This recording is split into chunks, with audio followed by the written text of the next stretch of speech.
Hello നിമാംസ് മൊമെൻ്റെ പുതിയ വീഡിയോയിലേക്ക് എല്ലാവർക്കും സ്വാഗതം. ഇന്നത്തെ നമ്മുടെ വിഭവം ഇടിച്ചക്ക തോരനാണ് കേട്ടോ. അതുകൊണ്ട് തന്നെ പ്ലാവിനെ നോക്കി നിൽക്കുമായിരുന്നു ഞാൻ രാവിലെ തൊട്ട്.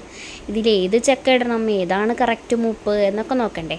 അമ്മയാണ് ചക്ക ഇട്ടത്, ഉള്ളതിൽ ചെറിയത് നോക്കിയിട്ട് ഇട്ടിട്ടുണ്ടായിരുന്നു കേട്ടോ. എന്താണെന്നറിയില്ല, എപ്രാവശ്യം ചക്കയുടെ മേലേക്ക് ആകെ ഒരു കറുത്ത കുത്ത് വന്നിരിക്കുകയാണ്. ഭയങ്കര മധുരമുള്ള ചക്കയാണ് കേട്ടോ, നല്ല ടേസ്റ്റാണ് കഴിക്കാനായിട്ട്. പക്ഷെ ഇപ്രാവശ്യം കുറച്ചേ ഉണ്ടായിട്ടുള്ളൂ. കരിങ്കണ്ണിൽ പോയതാണെന്ന് അച്ഛൻ പറയുന്നത് കേട്ടോ. അപ്പോൾ നമുക്ക് തോരൻ തയ്യാറാക്കാം. അതിനായിട്ട് ആദ്യം തന്നെ ചക്കയുടെ തൊലിയൊക്കെ ചെത്തി ചെറിയ കഷ്ണങ്ങളായിട്ട് നമ്മളിവിടെ മുറിച്ചെടുത്തിട്ടുണ്ട്. ഇനി നമുക്കിത് കുക്ക് ചെയ്തെടുക്കണം. അല്പം വെള്ളം ഒഴിച്ചിട്ട് നമ്മളത് കുക്ക് ചെയ്യാനായിട്ട് വെച്ചിട്ടുണ്ട്. പകുതി കുക്കായിട്ട് വരുന്ന സമയത്ത് നമുക്കിതിൽ ആവശ്യമായിട്ടുള്ള ഉപ്പ് ചേർത്ത് കൊടുക്കാം. കുറച്ച് ഉപ്പ് തന്നെ ചേർത്ത് കൊടുക്കണം, ആ പീസിലേക്കൊക്കെ പിടിക്കണ്ടേ. അത് വേവിച്ചെടുത്തതിൻ്റെ ശേഷം നമ്മൾ ഈ ചെറിയ ഇടിക്കല്ലുണ്ടല്ലോ, ഇഞ്ചിക്കല്ല്, അതിൽ വെച്ചിട്ട് ഇത് ഇങ്ങനെ ഇടിച്ചെടുക്കാം. മിക്സിയിലിട്ട് അടിച്ചു കഴിഞ്ഞാൽ ഒത്തിരി ക്രഷായി പോയതായിട്ട് എനിക്ക് ഫീൽ ചെയ്തിട്ടുണ്ട്. അപ്പോൾ ഇതായിരിക്കും കുറച്ചും കൂടി ബെറ്റർ. ഇടയ്ക്കൊരു ചെറിയ കഷ്ണങ്ങളൊക്കെ ഉണ്ടാവും, അത് നിങ്ങൾ നോക്കിയിട്ട് ഇതുപോലെ കുത്തിയെടുത്താൽ മതി. അപ്പോൾ നമ്മൾ വേവിച്ച് വെച്ചിരിക്കുന്ന മുഴുവൻ ചക്കയും ഇതുപോലെ കുത്തിയെടുത്തിട്ട് മാറ്റി വെച്ചിട്ടുണ്ട്. ഇനി നമുക്കതിലേക്ക് വേണ്ടത് ഒരു അരമുറി നാളികേരമാണ് കേട്ടോ. നാളികേരം നല്ലപോലെ ചിരകിയെടുത്തിട്ട് മിക്സിയിലിട്ടിട്ട് ഒന്ന് ക്രഷ് ചെയ്തെടുക്കുക.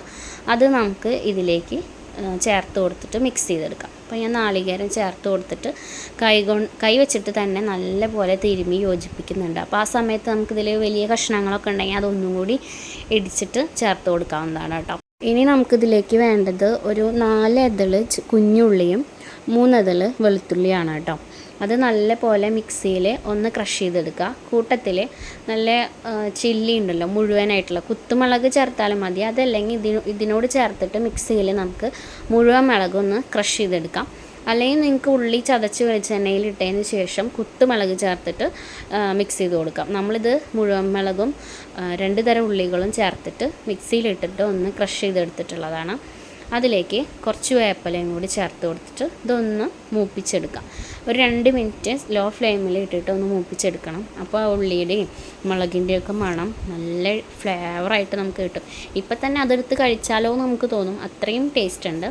പിന്നെ നമ്മൾ ചക്ക വേവിച്ചതിൽ ഓൾറെഡി നമ്മൾ ഉപ്പ് ചേർത്തിട്ടുണ്ട്. അപ്പോൾ നിങ്ങൾ ഉപ്പ് നോക്കിയിട്ട് കുറവെന്ന് തോന്നുകയാണെങ്കിൽ ഈ ഒരു സമയത്ത് നമ്മൾ ഈ മുളകിലേക്ക് കുറച്ച് ഉപ്പ് ആഡ് ചെയ്ത് കൊടുത്താൽ മതി. പിന്നീട് മിക്സ് ആക്കുമ്പോൾ അത് നല്ല ടേസ്റ്റായിട്ട് ആ കറക്റ്റ് അളവിൽ നമുക്ക് കിട്ടും. അപ്പോൾ നമ്മളുടെ മുളക് ഇവിടെ മൂത്ത് വന്നിട്ടുണ്ട്. ഇനി നമുക്കിതിലേക്ക് എടുത്ത് വെച്ചിരിക്കുന്ന ചക്ക ചേർത്ത് കൊടുക്കാം. അപ്പോൾ നല്ല രീതിക്ക് എല്ലായിടത്തും ആകുന്ന രീതിയിൽ മിക്സ് ചെയ്ത് കൊടുത്തു കഴിഞ്ഞാൽ നമ്മുടെ ചക്കത്തോരൻ, ഇടിച്ചക്ക തോരൻ ഇവിടെ തയ്യാറാണ്. അപ്പോൾ നിങ്ങളുടെ നാട്ടിലൊക്കെ ഇങ്ങനെയാണോ വയ്ക്കാന്ന് അറിയില്ല.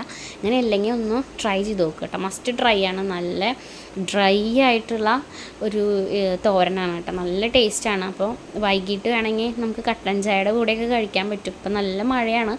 അപ്പോൾ ഈ മഴയുള്ള സമയത്ത് കട്ടൻ ചായയുടെ ഒക്കെ കൂടെ, അതുപോലെ ചോറിൻ്റെ കൂടെ ഒരേപോലെ പോകുന്ന ഒരു ഐറ്റമാണ്. നമുക്കിന്ന് ഉച്ചയ്ക്ക് നല്ല ഇടിച്ചക്ക തോരനും സാമ്പാറും പപ്പടം ഉണക്കമീൻ വറുത്തതായിരുന്നു കേട്ടോ. വീട്ടിൽ തന്നെ ഉണ്ടാക്കിയ ഉണക്കമീനാണ്. അപ്പോൾ എല്ലാവർക്കും ബൈ ബൈ.